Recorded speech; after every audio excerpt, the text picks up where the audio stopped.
Peoples party के Murtaza Wahab 173 votes लेकर mayor Karachi मुंतखब। गैर सरकारी नतीजे के मुताबिक हाफिज नईमुर्रहमान 167 वोट्स ले सके। पीटीआई के 32 मुनहरिफ अराकीन ने वोटिंग में हिस्सा नहीं लिया। पीटीआई के 29 अराकीन को अगवा करके वोट डालने से रोका गया। इलेक्शन का अमल कलअदम करार देकर नया शेड्यूल जारी किया जाएगा। जमात इस्लामी का इलेक्शन कमीशन को खत। आसिफ अली जरदारी और बिलावल भुट्टो की मुर्तजा वहाब समेत तमाम मुंतखब जियालों को मुबारकबाद। आज ही से काम शुरू करने की हिदायत।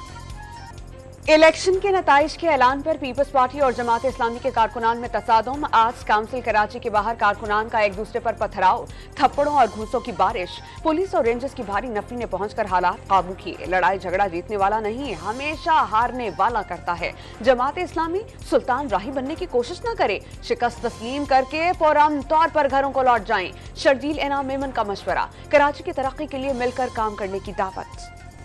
तूफान बिपरजॉय की शिद्दत में कमी। 110 किलोमीटर फी घंटा की रफ्तार से हवाओं से खतरात अब भी बरकरार।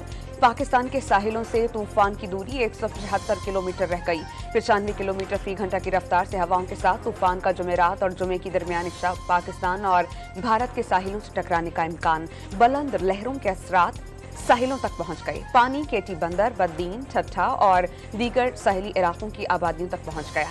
साहिली इलाकों से लोगों के इनखला का अमल मुकम्मल। मुतासरीन को रिलीफ कैंप्स पहुंचा दिया गया। 10 साल में पहली बार पाकिस्तान को इस शिद्दत के तूफान का सामना है। बिपरजॉय का रुख शिमाल मशरिक की जानिब है। रफ्तार में कुछ कमी आई है। शरी रहमान की चेयरमैन NTMA के हमरा न्यूज कॉन्फ्रेंस। समुद्री तूफान के असरात थरपार कर में होंगे। ठट्ठा, सजावल समेत मीरपुर खास में तेज बारिशें हो सकती हैं। विफाकी वजीर मौसमियाती तब्दीली ने खबरदार कर दिया। कराची के मुख्तलिफ इलाकाजात में कहीं हल्की कहीं तेज बारिश। तूफानी असरात के पेश नजर CBU जाने वाली सड़कें रुकावटें खड़ी करके बंद कर दी गई। DHA फेज 8 में साहिल पर तमाम रेस्टोरेंट्स बंद करा दिए गए। CBU पर 50% मकीन महफूज मकामात पर मुंतकिल। बदीन, ठट्ठा, सजावल और सरकारपुर में मूसलाधार बारिशें। शदीद बारिशों के बाद डिप्टी कमिश्नर थरपारकर ने इमरजेंसी का नफाज कर दिया। इमरजेंसी सेल और कैंप्स कायम कर दिए गए।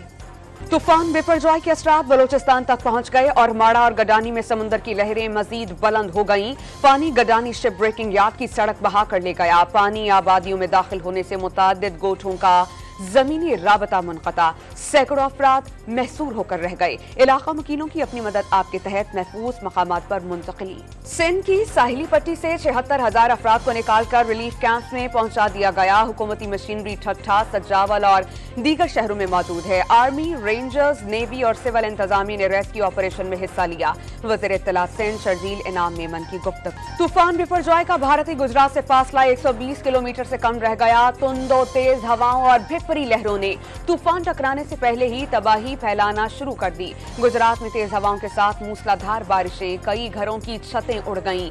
74,000 शहरी महफूज मकामात पर मुंतकिल। कारोबारी सरगर्मियां मुअत्तल। जिला कच्छ के एयरपोर्ट पर फ्लाइट ऑपरेशन बंद। वजीर आजम शहबाज शरीफ के अजरबैजान के सदारती महल आमद सदर इल्हाम अलीयोफ ने इस्तकबाल किया। मुसल्लह अफवाज के दस्ते ने गार्ड ऑफ ऑनर पेश किया। वजीर आजम की हैदर अलीयोफ के मजार पर हाजिरी, फूल चढ़ाए और फातिहा ख्वानी भी की।